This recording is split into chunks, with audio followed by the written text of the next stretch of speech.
In a neighborhood communications environment, there are two possible ways to gather and collect information: utilizing runners or two-way radios.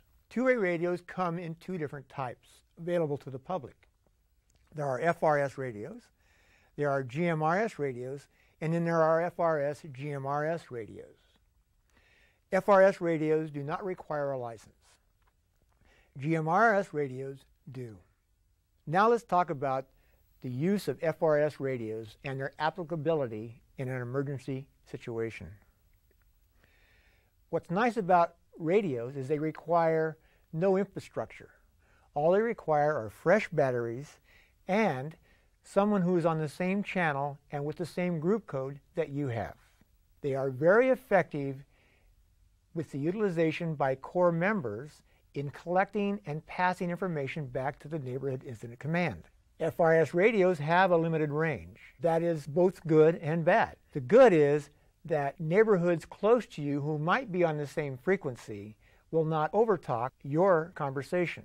The bad is that unless you're in line of sight, your communications sometimes will be problematic. Local conditions do affect radio transmission. You may have blind spots or holes. In this case, you will need to utilize a relay or a third person. Let's talk about the features of a two-way radio. All radios, regardless of their size, shape, or color, have common features. They'll have an antenna, they'll have an on-off volume knob, they'll have a display screen, and they will all have a push-to-talk button. They have the ability to select channels, they have the ability to select group codes, they have the ability to adjust the volume, and as long as you have fresh batteries and your partner is on the same channel and group code that you're on, you can speak to one another. Let's talk about how to use a two-way radio. There are two things you must remember. Always speak in a clear and concise voice, and you must push the push-to-talk button to speak, and you must release the push-to-talk button to listen. Let me demonstrate. By turning on the power and volume knob, a number appears on the display. This is the channel that you will be talking on. It must be the same channel as your team member. If you're using privacy codes, then you must have the same privacy code. Now let's talk about protocols when utilizing two-way radios.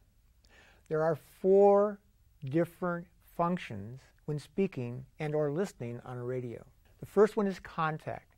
You are attempting to contact someone on your team by depressing the push-to-talk button and calling out that team's number.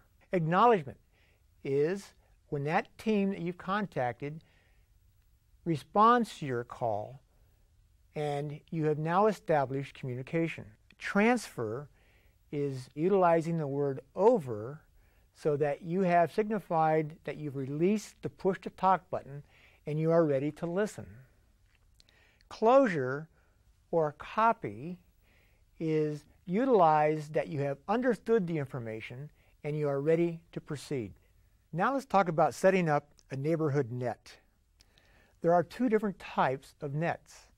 There is a directed or closed net, and then there's a multiple neighborhood net. With a directed or closed net, sometimes referred to as a conference call, a group on the same channel and with the same group code can all communicate with one another using the proper protocol. That is a directed net.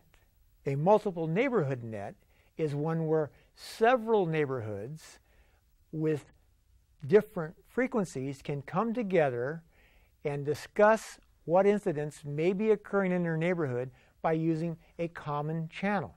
We encourage this type of group to be established in other neighborhoods. Volunteers are available to assist you in this effort. In review, all of your team members must be on the same frequency and utilizing the same group code. You must have a supply of fresh batteries, and remember, take your time and speak in a clear and concise voice. Push the push-to-talk button when speaking and release the push-to-talk button when listening. And remember, practice, practice, practice. Now I would like to thank you for your time and your involvement with your local Corps group. If we can be of any assistance, volunteers are available. For more information, visit our website, oaklandcorps.org, or contact us by phone at 510-238-6351, or by email to corps@oaklandnet.com. This training video was funded by a Community Emergency Response Team grant.